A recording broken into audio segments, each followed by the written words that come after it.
Muito bem, agora são 8h40, de volta com o Folha no Ar, primeira edição, que hoje recebe aqui o Vinícius Patel, diretor de administração portuária do Porto do Açu, ao vivo no Folha no Ar, primeira edição, com você, Arnaldo Neto, jornalista conosco hoje no programa. Vamos lá, eu vou, tem algumas mensagens aqui do João da Costa Cunha e da Norma Dias, ex-presidente do PT, em Campos, e eles falam sobre ler uma mensagem de Dona Noêmia. Sinceramente, essa mensagem da Dona Noêmia não aparece para mim aqui no Facebook, não sei o que está acontecendo. Também não aparece. Em outras oportunidades, mas para mim não está aparecendo, assim como eu trouxe as do Alcimar, trouxe outras aqui, mas a Norma faz um comentário que acho que vai ao encontro desse questionamento, acredito, né? A Norma comenta o seguinte: só destruíram, agora vem com paliativos que não contemplam a população agrícola que vivia e tirava dali a sua subsistência. Aí bota a hashtag devolva as terras do Açu aos pequenos produtores agrícolas e pesqueiros. Eu queria que você falasse sobre esse processo, Vinícius, de desapropriação, embora você não estivesse aqui à época, né, quando isso se iniciou, lá entre 2009, mais ou menos, quando foi o processo mais severo. Falamos da outra vez sobre isso, o quanto isso foi traumático. Qual é a relação de vocês com esses agricultores que perderam suas terras e se há algum tipo de relação com pessoas que nem receberam ainda pelas terras? Tá, então, tratando um pouquinho aí desse procedimento, né, que foi executado lá atrás ainda pelo CODIN, né, então, pegando um pouco do desenvolvimento, foi feito via o CODIN, essa parte toda de desapropriação, né, posteriormente é repassado para o Porto do Açu, a administração aí dessas áreas. A gente mantém projetos de mitigação aí de impactos, em um deles, né, todo o programa de reassentamento, então, que hoje, né, a gente chama de Vila da Terra, mas inclusive, né, parte aí daquela aquisição de produtos agrícolas que a gente mencionou lá atrás, justamente da produção rural dessas pessoas. Então, a gente tem um trabalho aí de maneira perene, né, continuada, de suporte, de aporte técnico, até em termos de tecnologias aí de produção e suporte a esses agricultores da região. E um outro ponto que eu acho que é importante também, né, fala-se sobre a pesca. A gente tem aí mais de 10, 12 anos de estatística de controle pesqueiro na região.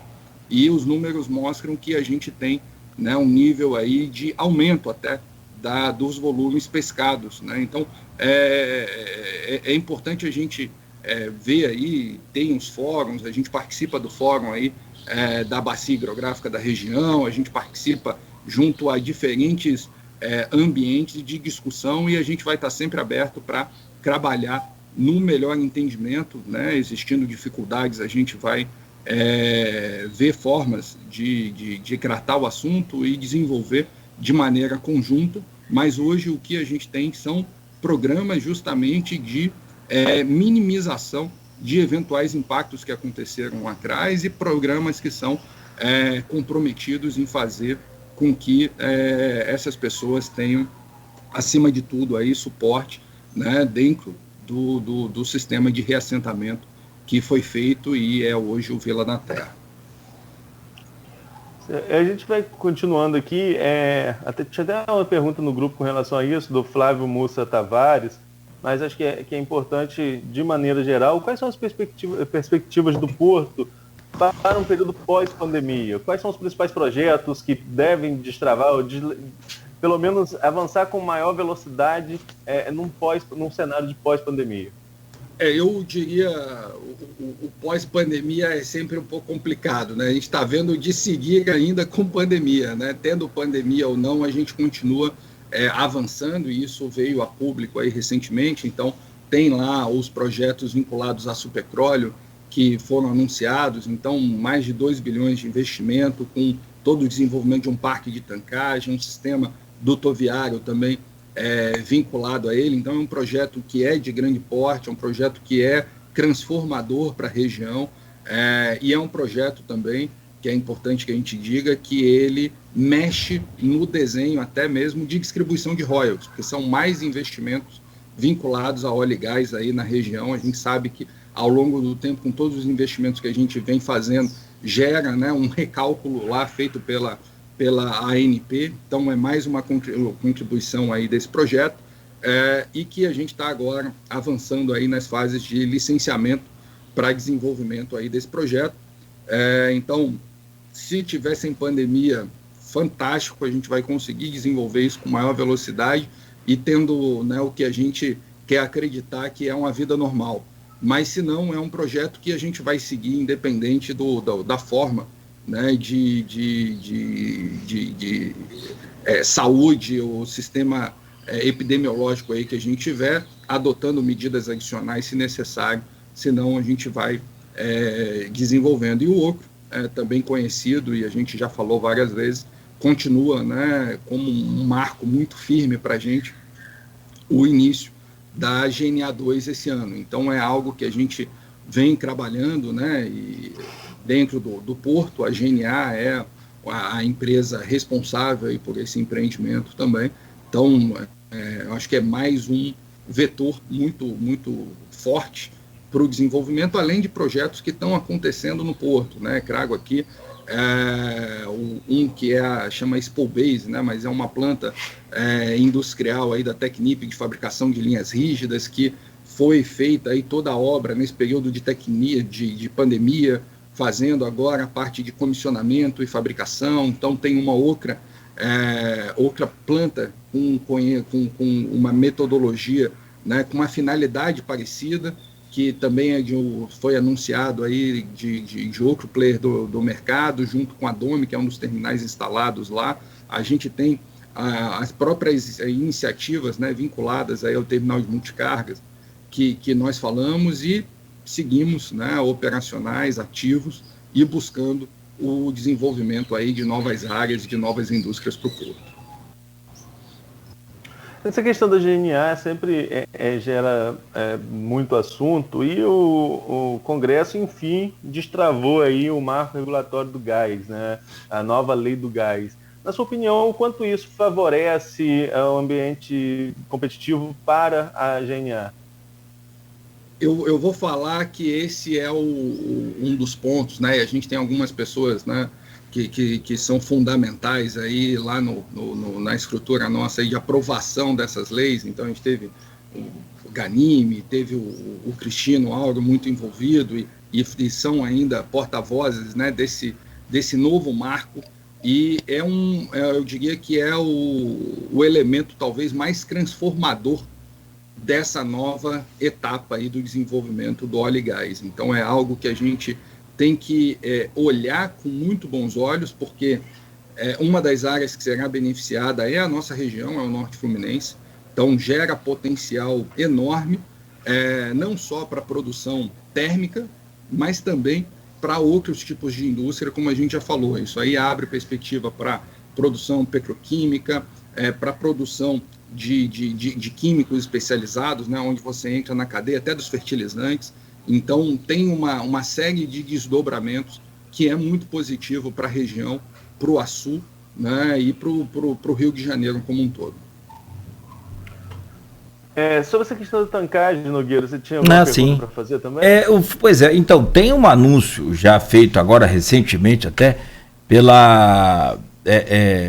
Porto SA, né, de que vai ter o empreendimento de pelo menos 2 bilhões e meio, agora eu só não sei se de reais ou de dólares, acho que de reais, para, né, construção do parque de tancagem de petróleo do Porto do Açu. O Porto do Açu é hoje já um dos maiores exportadores de petróleo, é responsável pela exportação de pelo menos 1/4 do petróleo nacional. Agora, com esse parque de tancagem, o que isso significa para a gente aqui em termos de volume, né, de negociação no Estado? O que a gente pode crescer até na Bolsa, né, de Valores, do mercado financeiro? É isso aí, Cláudio, né? É um projeto, né, que está vamos dizer assim, na linha de frente da Superpetróleo, que é uma das subsidiárias da Prumo, que toca justamente esse negócio. Ele tem teve esse crescimento, né? A Superpetróleo foi o terminal que teve o maior crescimento percentual em operações no ano passado. Atingiu aí, segundo os dados da ANTAQ, 53% de crescimento, então cresceu muito e com notícias boas já acontecendo. Eles anunciaram também uma renovação de contrato com a Petrobras, onde o volume aumenta significativamente. Então a gente tem notícias, né, boas, porque os volumes também devem aumentar. E a estrutura de tancagem, ele vai gerar uma flexibilidade, né, uma capacidade operacional que vai colocar o Açu, eu diria, como um ponto aí de referência internacional. Hoje já é um dos pontos, né, já é o ponto preferencial para esse tipo de operação na costa brasileira, e com todas as facilidades que o parque de tancagem vai propiciar, vai ser ainda mais eficiente, vai permitir que você tenha armazenagem. Hoje é uma operação que a gente tem que combinar 2 navios para fazer esse transbordo. A partir do momento que você tem esse parque de tancagem, você não só pode liberar essas embarcações, né, para que elas não sejam concomitantes, como também tem algumas atividades de blendagem, né, que é o que eles chamam, mas de processamento, vamos dizer assim, do óleo, para você direcionar produtos para mercados que pagam por produtos específicos, né? Então, vai gerar aí uma capacidade muito grande, além de pesar positivamente para a região nos aspectos aí vinculados à ANP, como eu comentei, vinculado à royalty de petróleo. Agora, em que momento o Porto do Açu virou essa chave, Vinícius? Porque antigamente, quando o Porto começou, minério era a principal joia da coroa, digamos assim. Seria para exportação de minério, vem esse duto, né, que você já comentou, que chega minério sempre ao Porto do Açu, mas em determinado momento, devido em várias circunstâncias, mudança para a Promologística, né, era do Grupo X, do empresário Ike Batista, passou para a Promologística. Em que momento vira essa chave, vendo essa potencialidade da região no setor de óleo e gás? E você acha que esse vai ser o caminho definitivo do Porto? Eu acredito que o óleo e gás ele é muito relevante. A gente tem uma questão de um posicionamento estratégico que é fundamental para isso tudo, né? Ou seja, a gente está muito bem posicionado para os principais campos produtores, né? E até mesmo para os acessos aí já para todas as questões de pré-sal. Então, isso é um elemento que, de fato, influencia muito, tanto é que hoje, né, e não é à toa, né, a gente tem lá o terminal da Beport, que é o maior terminal de apoio do mundo, instalado dentro do Açu, onde concentra aí um grande volume de operações aí de apoio para essas operações, né, offshore. Então, é algo que a gente acredita muito nesse avanço do óleo, né, com as operações com a própria Açu Petróleo, como também com toda a potencialidade do gás, mas a gente acredita muito na indústria, né, derivada disso, né? Então, quando a gente olha para os aspectos aí vinculados ao aproveitamento desse gás, na conversão desses elementos aí, a gente vê aí com um dos caminhos de crescimento do Porto, além da questão dos investimentos em energias, né, em alternativas renováveis de energia, que esse também é um dos caminhos aí que a gente enxerga como os próximos passos. Evidentemente, a gente conseguiu, né, vir surfando, vamos dizer assim, nessa onda do óleo e gás. É uma onda que a gente acredita que vai ter bastante tempo ainda, porque ela começa a atingir um patamar, principalmente com gás, né, de uma energia mais limpa, então a gente ganha sobrevida, e a gente também acredita que é um misto de energias, né, e gradativamente a gente vai colorindo, né, as pessoas até falam que tem o blue, tem o green, então a gente vai gradativamente chegando numa energia que tende a ser majoritariamente renovável lá no futuro, mas até lá a gente vai passando por nuances nessa transição. Então o óleo e gás é hoje muito importante para o Açu, vai continuar carregando a sua importância, mas cada vez mais a gente vai desenvolvendo tecnologias aí mais renováveis e desenvolvendo tecnologia, eu falo no sentido de atrair empresas para aplicar essas tecnologias aqui na região nos desenvolvimentos de suas atividades. Então, esse é o caminho que a gente acredita, Arnaldo. Só para... Eu acho que eu fiz uma pergunta semelhante. Pois não. Não, só que ele abriu, pode seguir seu raciocínio aí para não perder o seu fio aí, eu faço a minha depois. Tá, eu queria dizer uma pergunta que eu já até devo ter feito também no ano passado, nosso bate-papo de quase um ano atrás, e vai muito corroborar com os posicionamentos contrários à questão de desapropriação. E não estou colocando aqui que eu sou a favor ao modelo que foi feito. Acho que foi um modelo traumático e que gera ainda essas discussões que, se fosse feito de uma maneira melhor, evitaria esse tipo de problema que acontece até hoje. O processo realmente foi muito traumático. Mas uma questão, eu certamente abordei isso com você no ano passado, uma das questões levantadas nesse contexto é que criou-se uma retroárea gigantesca, desapropriando muitas terras no entorno do Porto do Açu, e essa área ainda não é utilizada. Do ano passado para cá, o que mudou? O que mudou em relação à ocupação de espaço? Novas empresas chegaram? Qual é a prospecção? Eu sei que nem é atribuição sua, mas eu queria saber a sua opinião, ou se você tem aí informação em relação à utilização dessa área, que foi desapropriada e nem é utilizada. Acho que, primeiro ponto, né, a gente tem um porto que é desenvolvido para o longo prazo. Então, a gente tem, quando a gente fala do plano diretor, é justamente essa capacidade de absorver projetos em imediato, em 5 anos, em 10 anos, em 30 anos. Então, o nosso plano diretor, a gente faz esse exercício olhando para 2050, é o que a gente está fazendo agora esse ano, onde a gente tem toda uma curva, né, de capacidade a ser ocupada, justamente com a preocupação de fazer com que isso não seja limitado amanhã, porque senão a gente vai tomar decisões que amanhã o crescimento da região também vai se limitar. Então, tendo uma visão de capacidade e ocupação futura, é necessário para que a gente tenha aí essa visão de longo prazo e que seja sustentável, seja construído numa linha aí de desenvolvimento. A gente tem algumas ações que aconteceram, então eu mencionei aqui da Tecnip, é uma delas, tem um outro projeto com a McDermott, que já foi circulado também, que é um outro projeto que ocupa áreas no porto. A gente tem a própria, né, todo o trabalho de preparação aí com as próprias térmicas, onde se tem mais área sendo ocupada com esse desenvolvimento. Tem um aeródromo que agora está em fase final de licenciamento, que também ocupa bastante área. Então, são projetos que vão se somando, né? A gente já mencionou aqui com vocês a parceria também para o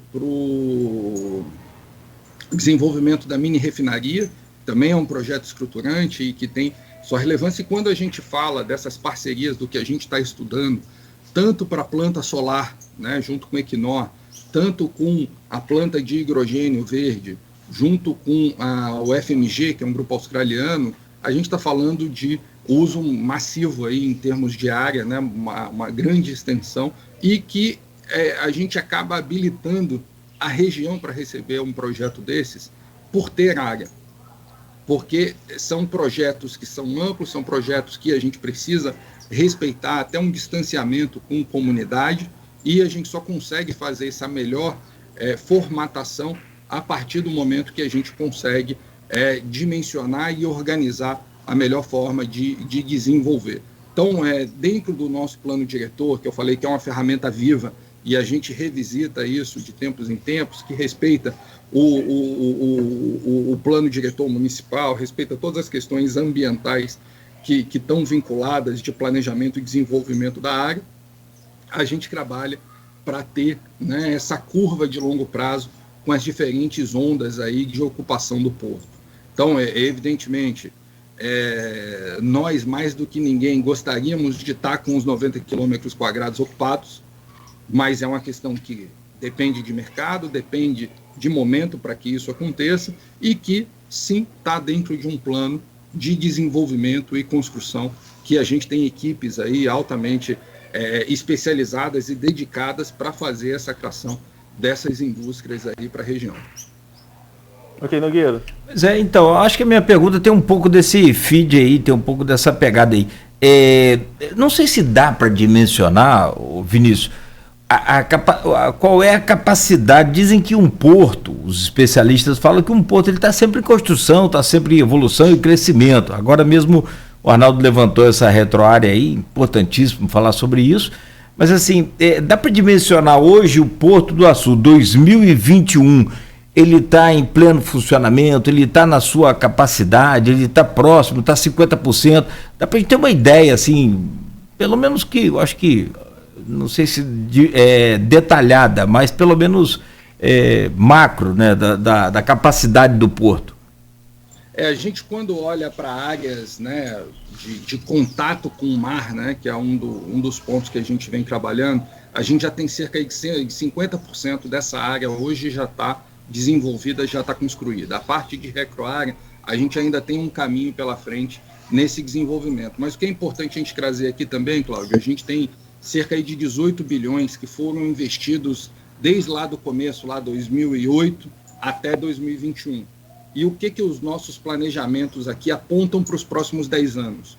Outros 22 bilhões de investimento.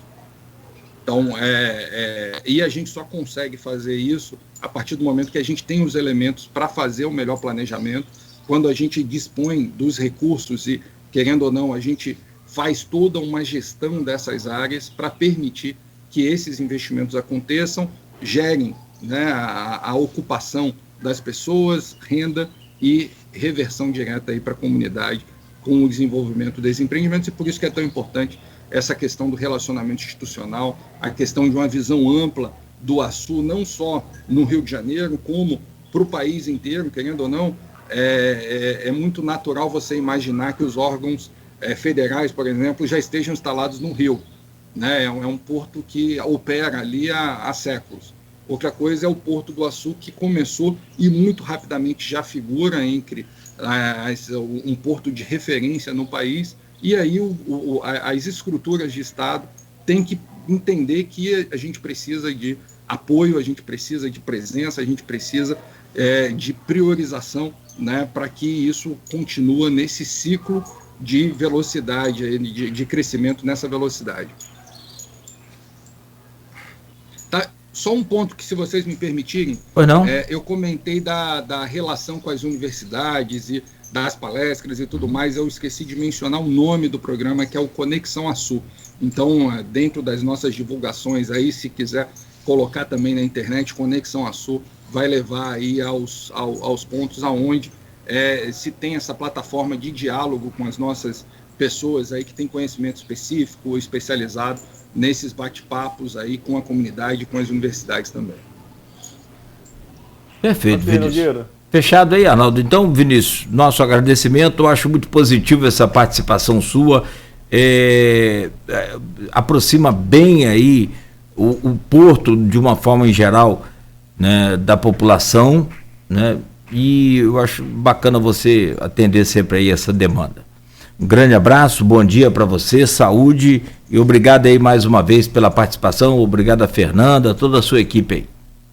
Eu que agradeço a oportunidade, a você aí, Arnaldo, Cláudio, lembrando sempre que a gente vai estar à disposição e que a gente acredita que o diálogo é o caminho da gente seguir desenvolvendo. Então, estar junto com vocês, compartilhando um pouquinho, para a gente é muito importante receber também o retorno, como surgiram perguntas, para que a gente consiga ajustar a nossa estratégia, a gente consiga sentar, dialogar e reforçar esse elo com a comunidade. Perfeito. Arnaldo, então muito obrigado também, mais uma vez, bom dia para você. Amanhã, 7 horas da manhã, de volta com o Folha no Ar, primeira edição, e amanhã vamos receber aqui, amanhã é quinta, o secretário de Educação, Marcelo Feres, do município de Campos, ok?